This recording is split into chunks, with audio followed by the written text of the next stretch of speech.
এই ফলবিধৰ নামটো সকলোৱে জানিব বিচাৰি আছে মোৰ পৰা, কিন্তু আজি মই ক'ব লাগিব চবকে। এই ফলবিধৰ গুণাগুণ আপোনালোকে জানিলে আচৰিত হ'ব। মই সকলো ক'ম, আপোনালোকে ভিডিঅ'টো শেষলৈকে স্কিপ নকৰাকৈ চাব। কিছুমান মানুহৰ সমস্যাত জৰ্জৰিত হৈ থাকে, এই সমস্যা সমাধান হৈ যাব পাৰে। গতিকে এই ফলবিধ হৈছে প্ৰায় বিলুপ্ত প্ৰজাতিৰ এটা ফল।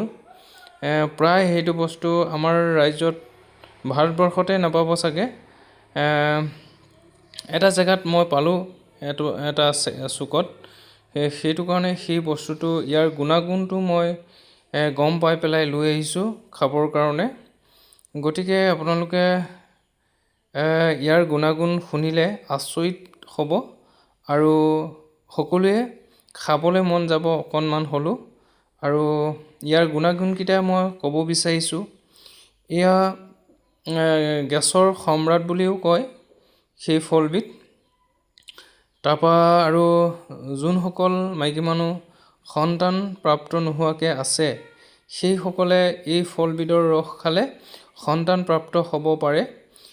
প্ৰায় আপোনাৰ 70-80% ছাকচেছ হ'ব পাৰে। গতিকে আপোনালোকেও যোনসকলে সন্তান নোহোৱাকৈ ভুক্তভোগী হৈ আছে, সেইসকলে সেই ফলবিধৰ ৰস খাই চাব।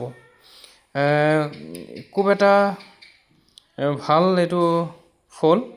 সেই ফলবিধ সকলোৱে সংগ্ৰহ কৰি পেলাই জীয়াই ৰাখিব লাগে। ময়ো ৰুইছোঁ, ইয়াৰ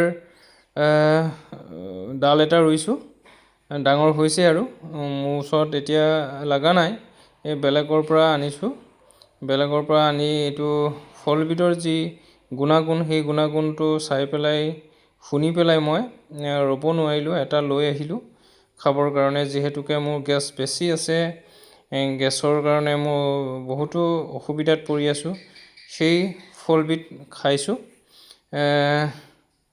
ডেইলি অকণ অকণ খাবলৈ পাব লাগে। এতিয়া ধৰক পটকৈ সেই ফলবিধটো নাপায়। খাইছোঁ। সকলোৱে সেইটো ফলবিধ সংগ্ৰহ কৰিব আৰু ৰুব। এই ফলবিধৰ যিটো গুণাগুণ, সেই গুণাগুণটো আপোনালোকে উপভোগ কৰকচোন। এই ফলবিধৰ নামটো মই ক'ব বিচাৰিছোঁ এতিয়া। এই ফলবিধৰ নাম হৈছে শ্ৰীফল। এইটোতো পাবলৈ নাই। গতিকে সকলোৱে সংগ্ৰহ কৰি পেলাই জীয়াই ৰাখিবৰ কাৰণে চেষ্টা কৰক। আৰু বিশেষ নকওঁ আৰু, ভিডিঅ'টো ইমানেই আছিলে। সকলোকে শ্বেয়াৰ কৰিলোঁ। সকলোৱে ভিডিঅ'টো যদি ভাল পাইছে, লাইক কমেণ্ট শ্বেয়াৰ কৰিবলৈ নাপাহৰিব, যাতে আন 10জনে সেই ফলবিধৰ বিষয়ে গম পায়। ধন্যবাদ। এয়া ইয়াৰ ৰসটো এয়া দেখিছেনে?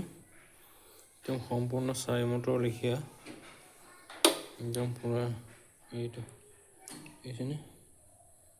এইটো গেছৰ কাৰণে ভাল বোলে এইটো বস্তু। এইটো একদম মানে ভাল বস্তু গেছৰ কাৰণে। এটাত নাই কমেও আপোনাৰ 2.5 লিটাৰমান ওলায় ৰস।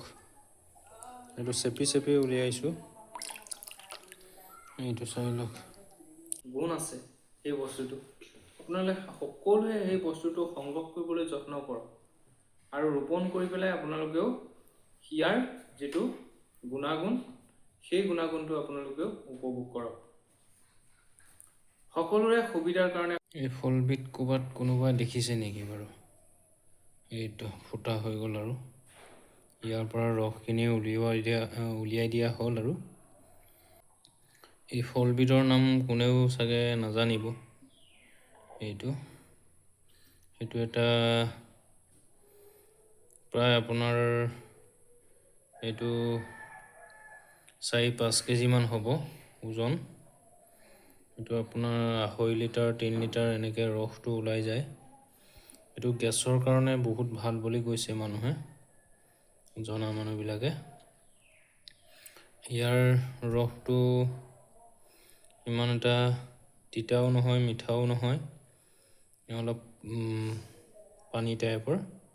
গোন্ধটো কিন্তু বহুত মজা, একদম পূৰা চেণ্ট আছে, একদম মলমলাই যায়, একদম খাওঁ লাগে আৰু গোন্ধটো লোৱাৰ লগে লগে কিবা এটা মানে বেলেগ এটা লোভ লাগি যায়।